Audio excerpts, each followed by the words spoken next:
Hi, welcome to James Buckle comic review of POW and Wham. There's three issues. Three issues that featured Spider-Man, Fantastic Four, as it says Fantastic Four, Experiment X, Inside, no less. 28 pages each. And I've got three of them here. I'm just going to briefly go through the others too, but I will go through one of them a bit more thoroughly. So let's just go through this one. POW, this one's 1968 and issue 63. Now, there was Fantastic, there was also Terrific, these were UK ones, and also there was Smash. Now, Wham was a separate magazine at one time, comic, and also POW. Obviously, as always in the UK, we ended up getting them incorporated. I never liked that. It was always an annoying feature. And there is Captured by Jonah Jameson. Now, they really did mess around with the panel structure. In some ways, probably maybe, I never thought it was really an issue. I mean, I would read it more like the UK sort of newspaper strips where you'd have sort of crammed in 3 panels. So they really sort of crammed them in. So you've got quite a bit of a story, only in about 3 or 4 pages. But it does make it slightly odd when you read it because you suddenly think, well, hang on, in the original comic it sort of finished at different positions. And I'm just going to show you the omnibus edition. Here's the omnibus edition of Spidey, and this is number 1. And here's classic scene there, Betty Brant. And I'm going to show you, of course, the UK one. Now, I think the artwork is quite reasonable. It's not brilliant. The colouring, of course, people will argue about. But I actually thought, in many ways, that the artwork looks sharper in our POW comic. Now, maybe I'm completely wrong. Now, you've got Tiddlers and the Dolls on the front, also on the back. That's about the only bit. There's any other colour. I think that's it for the colour. So you've got that there and that there. Great little story, and they always sort of feature. There's a lot of violence in these. I mean, they're really. I'm quite certain if they were doing these nowadays, there would be none of that. And also, these magazines, unfortunately, you can see the staples really get damaged, and the ink as well really goes badly through. You can actually see a lot of the pages all the way through, probably near after the end, the way the ink's going. Probably give it another 10 or 15 years. Perhaps you could do that. Let's just go to the first one.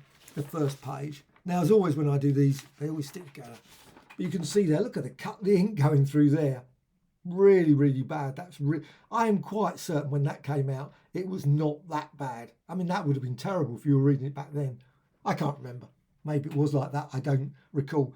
But one thing that always slightly annoyed me was the fact they featured quite a bit there. That's a lot of chunk of the page. And then they proceeded to actually compress it in a very odd way. The panels were crunched in. Now, these comics were slightly bigger than the US ones. Only slightly, but still slight. But I always felt they were sharpened. If you look at the artwork there, some of them are really quite crisp. Really, really sharp. There's no sort of blurring, no smudging, no black. The density of the line doesn't really get back. You can actually see very, very thin lines like on Spidey there. So it's very crisp. I don't know why they didn't use these plates for, maybe the plates have long gone, I don't know. But still, I always think the ones that we get now, maybe it's the colouring, I don't know. Maybe if I was doing it sort of under a microscope or something, analysing it, maybe they're exactly the same, but somehow they do look slightly sharper here. But they did really mess around with it. You've got here, there's the Betty Brant one. They've just sort of weirdly, they've actually rotated them slightly. Why? But it's still at the same time, it gives it a slight different energy. So you can mess around with these panels and near enough make a slightly different story from basically the same sort of panels. But just by changing things and maybe doing sort of crunching up in particular ways. I'm surprised they didn't do that. Maybe focus really heavily on the eyes instead of the actual panel structure. Remove some of the rest of it. They didn't do that. I'm not aware of. Actually, I have seen some that have done that. You think, that panel does not look the same. I'm quite certain that panels have been slightly tweaked. But in this, I think they are the same. But here, you got this weird bit. Again, this was another thing that was slightly odd. Why? Why did they include that bit? What was that necessary for? Other than sort of, I don't know. It makes no sense. And it's quite often really crude. And they quite often had this very crude bit of artwork. Now, was that a bit of Ditko? I mean, was that from someone's done it? I don't know. It's very odd. It just doesn't look right. Just not drawn very well, particularly you can see the way that the webbing's done down there. Very strange. But still, So So you had all the way through there. I love the story, actually. The story's a great one. In fact, it's ended. That's it.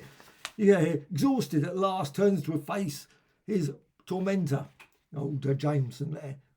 I always enjoyed those robot stories. Those robot stories. I don't know if they still feature the robot stories. I think they were all the way like issue 100-ish. They had the sort of robot story was still going, but I'm not certain they've done it since. Maybe they have. But I did like them. And this got Sammy Shrink, I suppose a bit like Ant-Man sort of thing. Actually, they never featured Ant-Man. There was Ant-Man stories. Now, Submariner was in terrific, but I can't... There was some odd sort of stories that seemed to get missed, completely missed. Still, Sammy Shrink. I love the way they did the shrink, the K just shrinking down. That's quite nice. I love this also. Near enough becomes a story. When I first looked at it, I thought this was a comic story. Harry lets himself down, and it's actually about smoking. I mean, that's my brother. He's the greatest. Smoking is a mug game, it says there. Obviously, they show the fact he's winded, sort of thing. Nowadays, of course, it would be maybe he can't sing as well or something. They could, instead of having, but I suppose it's combined, sort of don't go in the water and all that sort of stuff. Anyway, Georgie's Germs. And this one's quite an unusual one. Georgie's Germs. And you've got this cat girl or cat germ. Very much like the cat girl character. That's the cat or the cat girl. But also, I love this. I mean, look at that. I mean, there's no what's name. It's called Bat Germ. I mean, just really. I wonder if they had to get permission for that. I don't know. Maybe I suppose it's a parody, so they get away with that sort of thing. But it just seems he zooms through things, so he's a sort of mixture of Superman and Batman. But still. Experiment X, a race against time to save the leader of FEAR. Now that was a good one. Instead of Shield, you got or whatever, Fear or Hydra or something like that. Dr. Morgue, what on earth? I love that sort of stuff. Great. I don't know if these have been reprinted. And that would be nice, actually. A lot of these old stories, like there was the Johnny Future one from Treasury of British Comics. They did those. And I love that one. Absolutely brilliant. But it would be nice, lots of these sort of issues, these smash ones, had these features, these stories. And many of them have never been reprinted, which is a pity. Now, some of the stories have been reprinted recently. And you can get collections of various. So a lot of these are available again. But still, that one I don't think is. This one, it's a knockout, and I love that. You got this kid, Spidey-arted, geary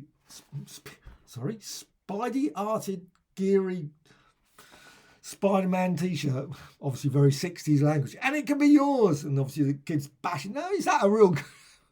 That's a real good ad in now. Let's just friends will say about your fabulous. He punches his dad or something, whatever in that state. Just write us an interesting letter about POW. Tell us what you like about your favourite weekly and get your Spidey t-shirt. And of course, that was a Spidey t-shirt that was in the US magazines. Now, I would have loved, I mean, these are very collectible now, those Spidey t-shirts. So that would be, but maybe the Millie the Model one, even more collectible, I suspect. I can't imagine any kids would have wanted that one. Now, let's see. You got here, you said in the early issues of POW you were going to publish a story of how Nick Fury got his eye patch. Wow. It's a good.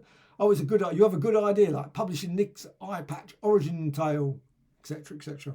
Yeah, that was I suddenly thought they didn't include the Nick Fury stories either. That was a very odd one.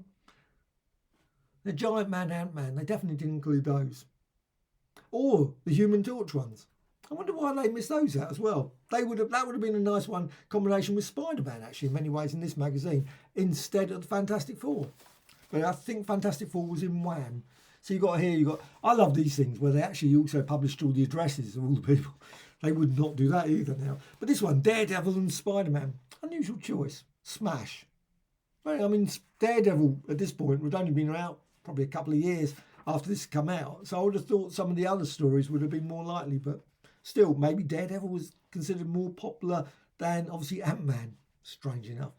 Price, 7 old pennies. Of course, you've always got to have stamps.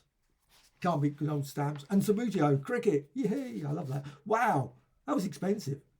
45 shillings.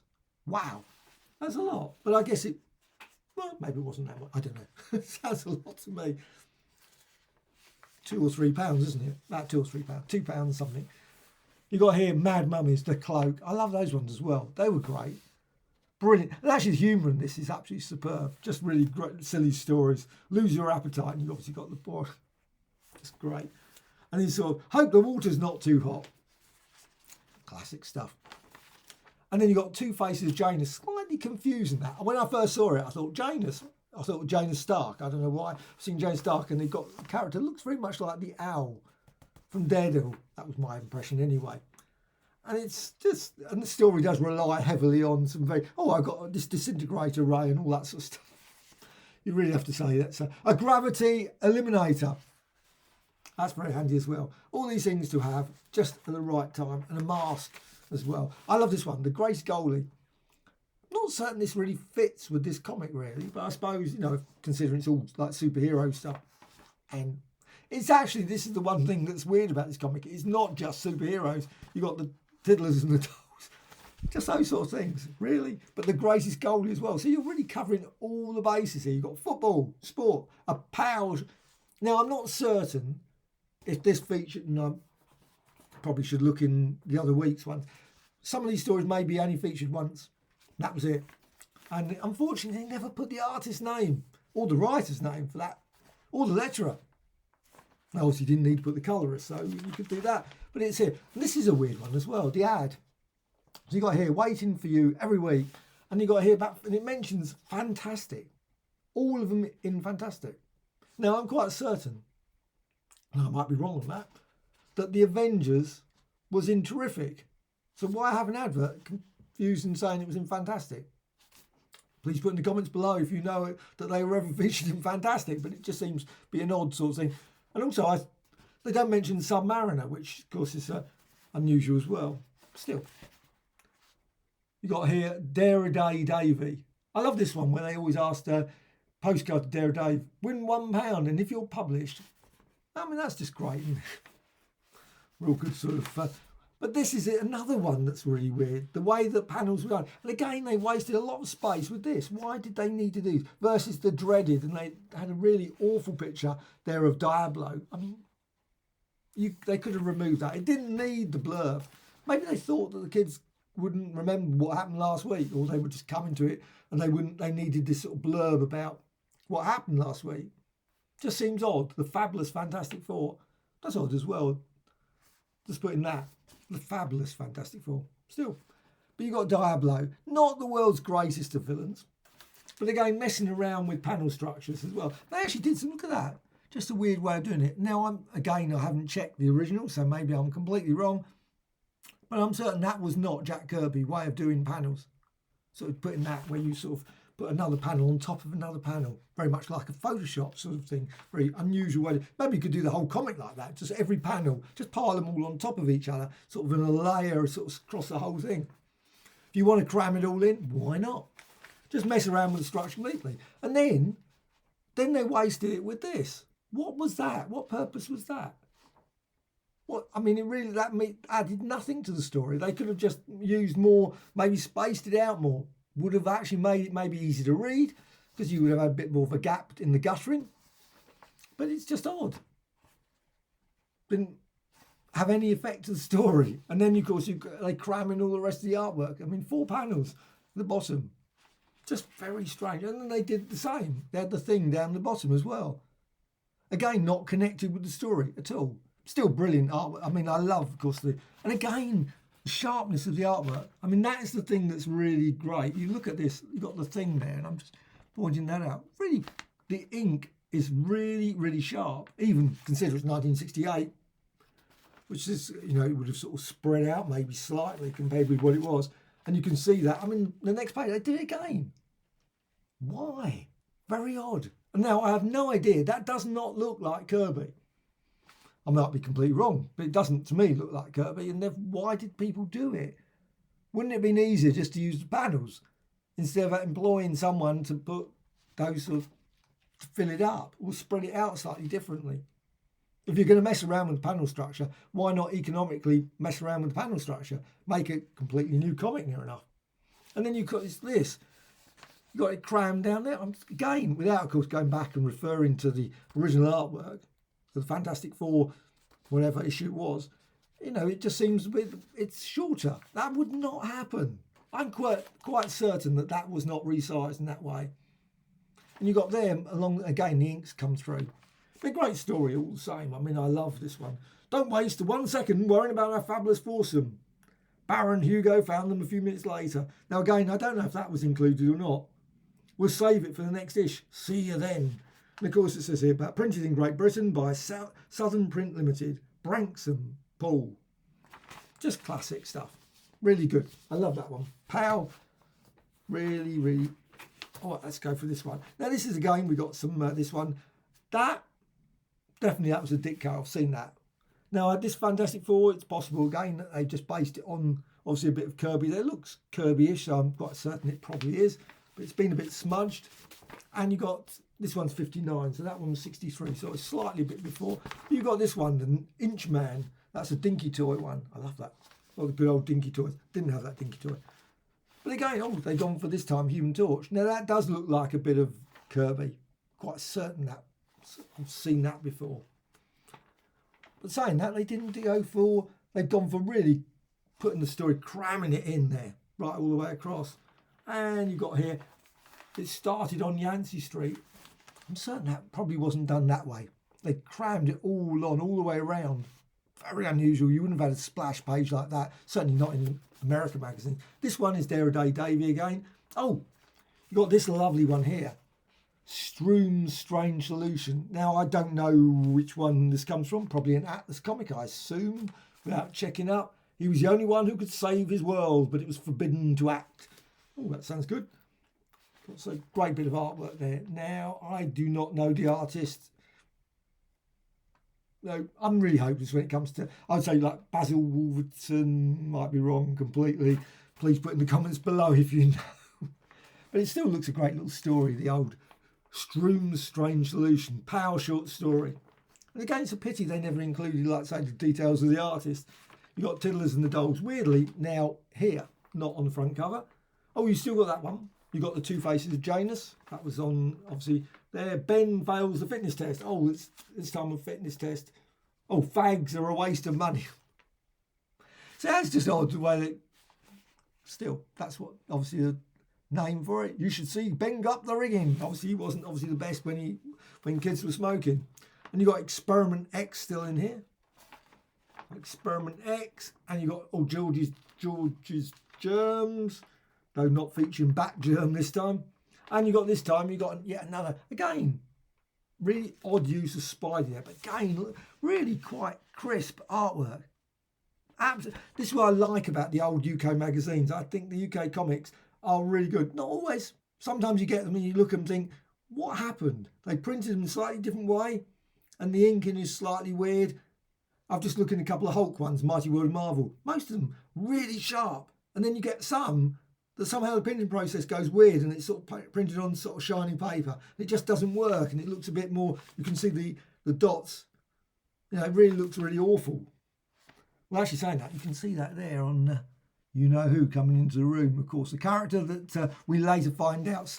But still, can you keep a secret? You will with it. I remember that one. The Smash Secret Coda.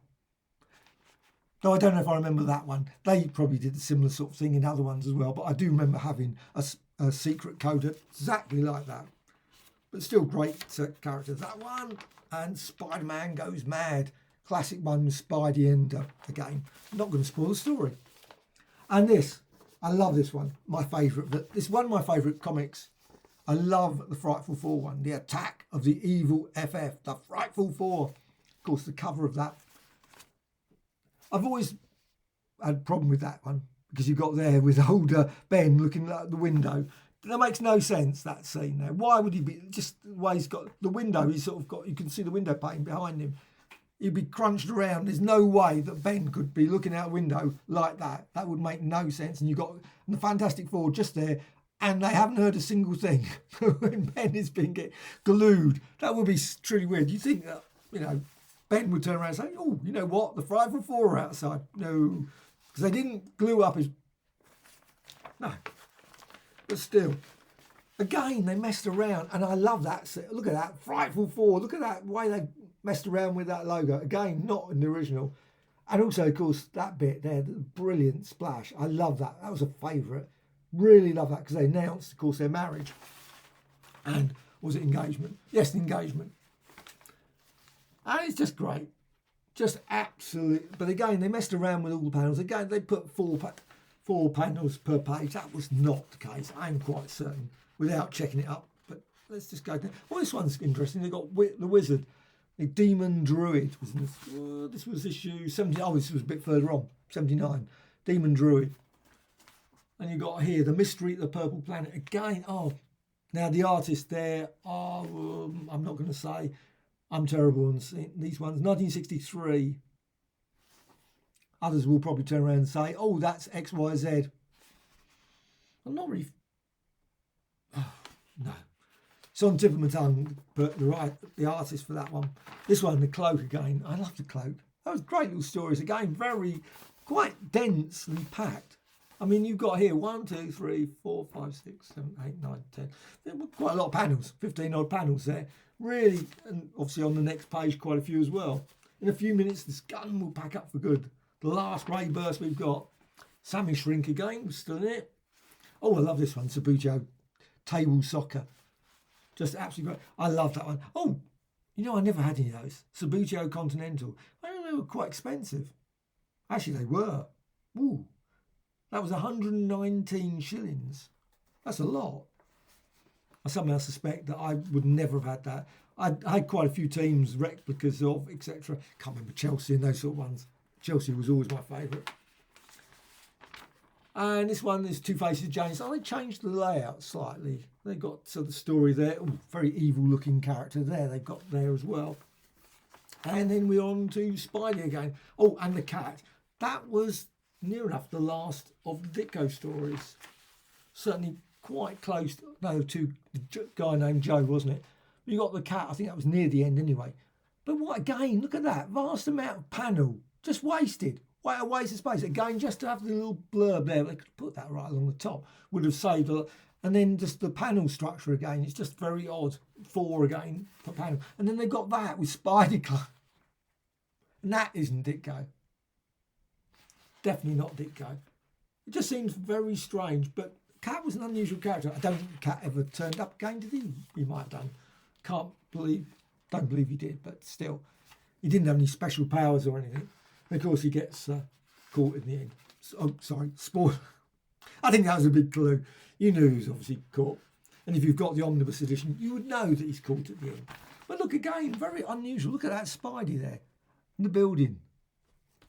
Why? In fact, many ways, you'd think they could have actually, again, with the panel structures, they've messed around with panel structure so much, and then they put that. It just adds, it doesn't balance. I mean, it looks wrong. Aesthetics. But I suppose when I was 5 or 6, whatever, I was probably thinking I didn't probably care about those. But it was just odd. Especially you could have had probably maybe more news or something, or a letters page or something on the other page instead of really cramming just on the top bit of that. Very odd. And you've got, again, 25 lucky power pack people. And fantastic, what does it say? Fantastic. Doesn't say. Oh, it doesn't give any information. We all got speed disc competition too.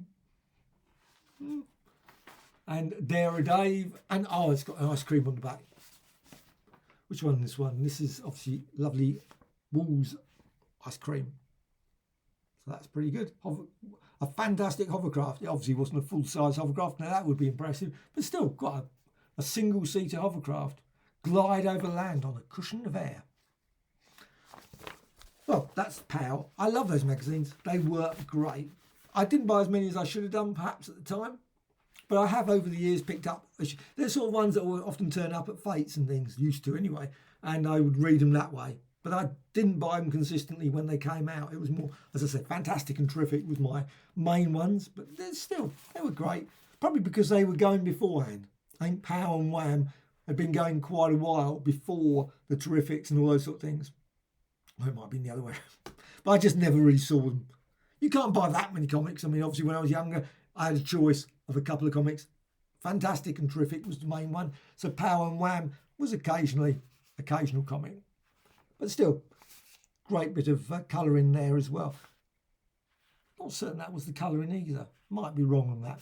Still, totally brilliant and really worth checking out. You can find copies of POW and Wham on eBay, etc. Fortunately, like I say, many of the stories have not, I don't think, been reprinted. And I wish, obviously, the Spidey ones and Fantastic Four have, but many of the UK ones, that are like the Janus one, I'm certain have never been reprinted. And Experiment X, hopefully at some point someone will print them. Anyway, totally recommended.